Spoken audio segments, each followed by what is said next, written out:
खीरी लोकसभा क्षेत्र से समाजवादी पार्टी के युवा सांसद उत्कर्ष वर्मा ने निघासन विधानसभा क्षेत्र में हो रहे बाढ़ कटान से प्रभावित गांवों सूरत नगर, दीपनगर, रननगर, जसनगर, गंगानगर, खैरहटिया, कौडियाला घाट आदि गांवों का दौरा कर बाढ़ कटान का जायजा लिया और ग्रामीणों से जनसंवाद कर संबंधित अधिकारियों को कटान रोकने हेतु आवश्यक दिशा निर्देश दिए।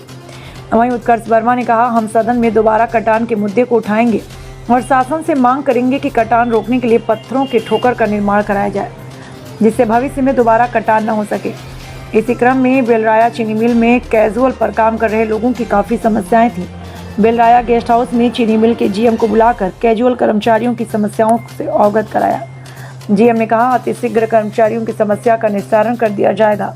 इस दौरान निघासन विधानसभा प्रभारी चौधरी हिमांशु पटेल, पूर्व प्रत्याशी RS कुशवाहा, भंडारी यादव, सरदार गुरदेव सिंह, मोहम्मद सलीम, राम नारायण वर्मा, असलम अंसारी, नजर अली, शुभम वर्मा, विकास पटेल आदि लोग मौजूद रहे।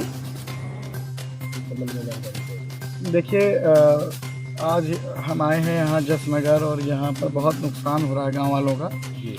हजारों एकड़ ज़मीन जो है इन लोगों की नदी में समा गई है और अब तो जसनगर में जो मकान है वो भी बिल्कुल कटने की कगार पे आ गए हैं और कई मकान कट भी गए हैं और लगातार हम लोग बात कर रहे हैं। प्रशासन कहीं ना कहीं सुस्त है।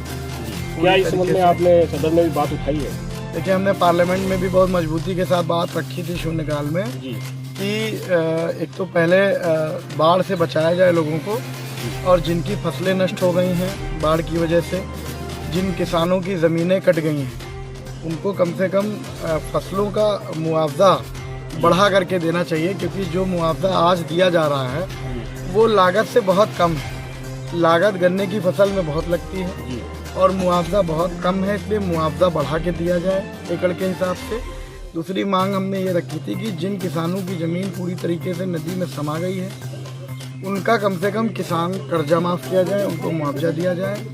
और जिनके गरीब लोगों के, गांव वालों के मकान कट गए हैं, सड़कों पर रहने को उतारू हैं, अभी हम आ रहे थे, देखिए सड़कों पर लोग पन्नियाँ डाल के रह रहे हैं, कम से कम उनको आवास दे करके उनका पक्का मकान दिया जाए, उनकी मदद की जाए।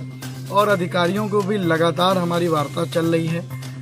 अधिकारी सुस्त हैं, ये गांव कटने की कगार पे आ गया। अब भी हमने बात की थी, कम से कम जियो बैग वगैरह लगा के बाढ़ और बल्ली का काम करने की वजह से गांव नहीं बचेगा। गांव बचेगा जब आप पुख्ता कोई काम करेंगे, जियो बैग लगाएंगे या जाल में पत्थर भर के डालेंगे, तभी आप नदी के कटान को रोक पाएंगे। सांसद जी, आपकी डीएम साहब से वार्ता हुई, कुछ आश्वासन मिला इस कटान के मामले को लेकर? हमने ज्ञापन के रूप में सारी समस्याएं इस क्षेत्र की जिलाधिकारी महोदय को दिया और लगातार अधिकारियों से बात चलती है हमारी। जब बंधा कटने की बात आई तब हमने कहा कि आप बंधा तत्काल बचाइए।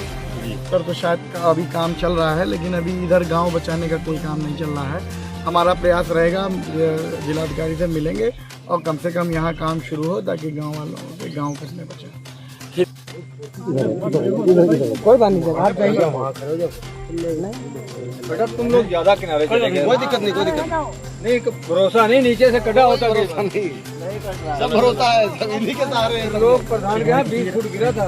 पवन एक और पवन